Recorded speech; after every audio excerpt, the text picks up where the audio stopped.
අයිබෝන් හැමෝටම ඔබ සියලු දෙනාම AI සිංහල ඇකඩමියට සාදරයෙන් පිළිගන්නවා. අද අපි අධ්‍යාපන පිළිබඳ සාමාන්‍ය දැනීම ප්‍රශ්න 20ක් සාකච්ඡා කිරීමට තමයි සූදානම් වෙන්නේ. පළමු ප්‍රශ්නය.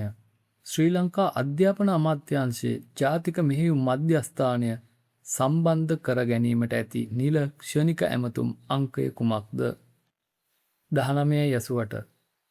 දෙවන ප්‍රශ්නය.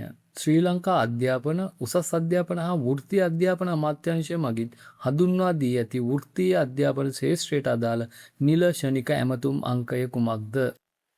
පිළිතුර වන්නේ 1966. ශ්‍රී ලංකා ජාතික අධ්‍යාපන කමිෂන් සභාවේ වත්මන් සභාපතිවරයා වන්නේ කවුරුන්ද? සභාපතිවරයා වන්නේ මහාචාර්ය ඒ සරත් ආනන්ද මහතායි. හතරවන ප්‍රශ්නය. ශ්‍රී ලංකාවේ පාසල් පද්ධතිය ජාතික පාසල් සහ පළාත් පාසල් ලෙස වෙන් කිරීමේ ක්‍රියාවලිය සිදු වූයේ කවදාද? ජාතික පාසල් සංකල්පය ආරම්භ වුණේ 1985 දී. 1985 දී ලංකාවේ පාසල් 18ක් තෝරාගෙන ඒවා ජාතික පාසල් ලෙස නම් කර මධ්‍යම රජයට පවරා ගන්න ලැබුවා. ප්‍රශ්න අංක 5. ශ්‍රී ලංකාවේ පාසල් පද්ධතිය තුළ සිසුන් ඇතුළත් කර ගැනීම සහ ඔවුන්ගේ තොරතුරු නිල වශයෙන් ලේඛනගත කර පවත්වාගෙන යනු ලබන ප්‍රධානතම ලේඛනය කුමක්ද? පිළිතුර වන්නේ ශිෂ්‍ය ඇතුළත් කිරීමේ ලේඛනය. පාසල් පරිපාලනය තුළ මෙය ඇතුළත් කිරීමේ පොත ලෙසත් හඳුන්වනවා. ඒ වගේම තමයි මෙය Education C32 කියලත්. අනිත් එක තමයි ඒ වගේම තමයි දිනපතා පැමිණීමේ ලේඛනය හඳුන්වන්නේ Education C31. ඒ වගේම තමයි පාසල් හැර යාමේ ලේඛනය Education B59 ලෙස හඳුන්වනවා. ප්‍රශ්න අංක 6. ශ්‍රී ලංකාවේ පාසල් සිසුන් සඳහා නොමිලේ පෙළපොත් ලබා දීමේ ජාතික ප්‍රතිපත්තිය නිල වශයෙන් ආරම්භ කරනු ලැබුවේ කිනම් වසරකදීද? පිළිතුර වන්නේ 1980 වසරේ ජනවාරි මාසයේදී තමයි මෙය ආරම්භ කරේ. පළමු ශ්‍රේණිය සිට 10 වන ශ්‍රේණිය දක්වා පමණක් මේ පෙළපොත් දරුවන්ට ලබා දුන්නා. ප්‍රශ්න අංක 7. ශ්‍රී ලංකාවේ ප්‍රථම ගුරු සේවා ව්‍යවස්ථාව නිල වශයෙන් නිකුත් කරනු ලැබුවේ කිනම් වසරකදීද? පිළිතුර වන්නේ 1994 ඔක්තෝබර් 31 වෙනිදා. ඒ වන විට අධ්‍යාපන අමාත්‍යවරයා වූයේ රිචඩ් පතිරණ මහතායි. ප්‍රශ්න අංක 8. ගුරුවරුන්ගේ නිවාඩු සහ පැමිණීම පාලනය වන වත්මන් අධ්‍යාපන අමාත්‍යාංශයේ ප්‍රධාන චක්‍රලේඛය කුමක්ද? පිළිතුර වන්නේ චක්‍රලේඛ අංක 37 ඇල ඉරක් 2023. ප්‍රශ්න අංක 9. ශ්‍රී ලංකා ගුරු සේවා ව්‍යවස්ථාව අනුව ගුරු සේවයට ඍජුවම බඳවා ගනු ලබන අපේක්ෂකයින් සඳහා වන මූලික නිල වයස් සීමාවන් මොනවාද?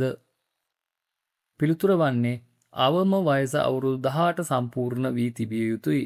ඒ වගේම තමයි උපරිම වයස අයදුම්පත් කැඳවන අවසන් දිනට වයස අවුරුදු 35 නොඉක්මවිය යුතුයි.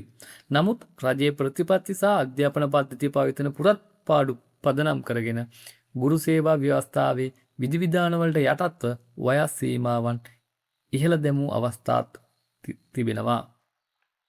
ප්‍රශ්න අංක 10. ශ්‍රී ලංකා ගුරු සේවා ව්‍යවස්ථාවට අනුව ගුරු සේවයේ සමස්ත ශ්‍රේණි ගණන කොපමණද? පිළිතුර වන්නේ ගුරු සේවයේ සමස්ත ශ්‍රේණි ගණන 5කි. 3 වෙනි පන්තිය, 3 වෙනි පන්තියේ දෙවෙනි ශ්‍රේණිය, 3 වෙනි පන්තියේ පළවෙනි ශ්‍රේණිය, දෙවන පන්තිය සහ පළවෙනි පන්තිය. මෙහිදී ඉහළම පන්තිය වන්නේ පළවෙනි පන්තියයි. ප්‍රශ්න අංක 11. ශ්‍රී ලංකා ගුරු සේවා ව්‍යවස්ථාව සහ රාජ්‍ය සේවා ව්‍යවස්ථාවන්ට අනුව අලුතින් බදවා ගන්නා ගුරුවරයෙකුගේ නිල පරිවාස කාලය කොපමණද?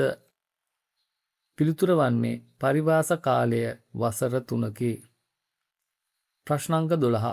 ශ්‍රී ලංකා රජයේ පාසල් ගුරුවරුන් සඳහා වන ගුරු අත්පොත සම්පාදනය කිරීම, සැලසුම් කිරීම සහ ප්‍රකාශයට පත් කිරීමේ නිල වගකීම දරන ප්‍රධානතම ආයතනය කුමක්ද?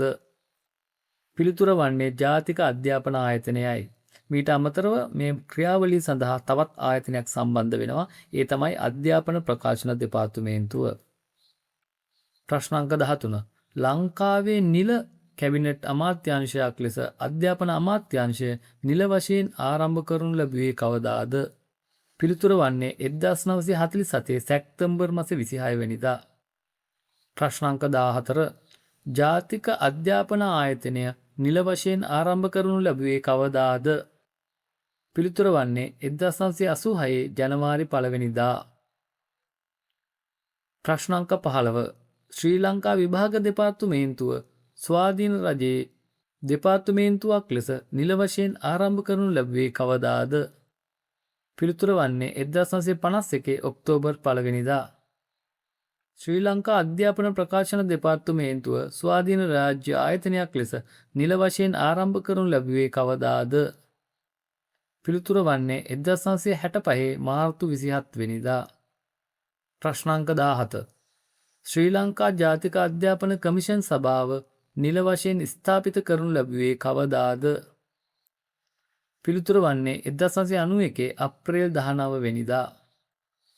ප්‍රශ්නාංක 18 ශ්‍රී ලංකාවේ විශ්වවිද්‍යාල ප්‍රතිපාදන කොමිෂන් සභාව නිල වශයෙන් ස්ථාපිත කරනු ලැබුවේ කවදාද? පිළිතුර වන්නේ 1978 දෙසැම්බර් මාස 22 වෙනිදාය. ප්‍රශ්නාංක 19 නව ප්‍රතිසංස්කරණ අනුව සිසුන්ගේ සහජ දක්ෂතා සහ වෘත්තීය රුචිකත්වය හඳුනා ගැනීම සඳහා පවත්වනු ලබන මනෝමිතික පරීක්ෂණ ස්කිල් ටෙස්ට් හඳුන්වා දෙන්නේ කුමන ශ්‍රේණියේදීද? පිළිතුර වන්නේ 9 ශ්‍රේණියේදී. ප්‍රශ්නාංක 20 ගුරු අභිමානී දීමනාවට හිමිකම් ලබන පාර්ශවය කවුරුන්ද? පිළිතුර වන්නේ පෙර පාසල් ගුරුවරුන්. ඒ වගේම ඔබ අපගේ channel එක තාමත් subscribe කරලා නැත්නම් ඔබ subscribe කරලා තියාගන්න. අපි ඔබ වෙනුවෙන් තවත් ප්‍රශ්න 10ක් ඉතා ඉක්මනින්ම අරන් එන්නම්.